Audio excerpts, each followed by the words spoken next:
discuss. Nah, tetapi kalau misalkan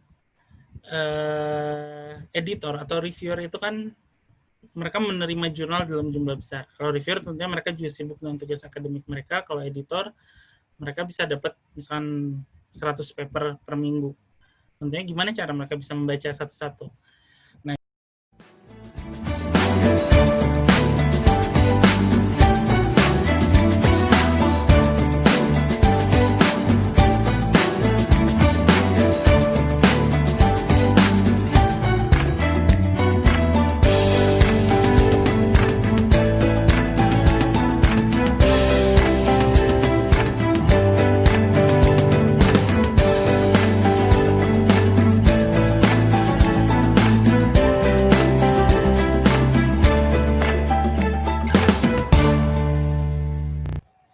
yang akan membaca itu baik pertama kali tentunya editor, dan kemudian yang berikutnya adalah reviewer. Nah, kita ngeliat struktur paper itu kan ada introduction, ada abstract, ada introduction, ada method, ada discussion, ada conclusion dan sebagainya. Nah, tetapi kalau misalkan editor atau reviewer itu kan mereka menerima jurnal dalam jumlah besar. Kalau reviewer tentunya mereka juga sibuk dengan tugas akademik mereka. Kalau editor, mereka bisa dapat misalkan 100 paper per minggu. Tentunya gimana cara mereka bisa membaca satu-satu.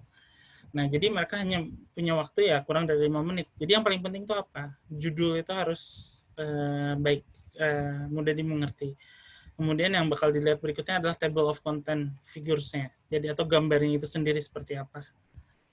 Kemudian editor atau reviewer akan membaca abstrak. Terus kemudian membaca figure dan caption-nya. Jadi gambar, datanya. Nanti setelah itu baru mereka baru punya waktu untuk membaca introduction. Kalau misalnya ini semua menarik gitu. Kalau ini memang menarik, mereka baru membaca introduction-nya. Kemudian baru membaca conclusion. Baru setelah itu membaca detail dari paper itu sendiri. Jadi sebenarnya membaca paper itu baik buat ilmuwan atau buat reviewer atau editor itu tidak berurutan seperti apa yang ada di paper. Tapi melainkan mulai dari apa yang lebih sifatnya general yang bisa dilihat, kemudian baru diakhiri dengan yang detailnya. Nah, bisa nggak kalau kita menulis paper atau manuskrip itu, paper kita bisa dimengerti dalam waktu kurang dari 5 menit. Kalau kita menulis judulnya aja panjang sekali, abstraknya tidak jelas, terus kemudian gambar datanya pun tidak well represented.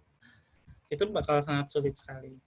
Oleh sebab itu kita memang harus mengubah paradigma. Jadi bukan menulis apa yang kita ingin, tetapi kita harus menulis apa yang orang lain ingin baca.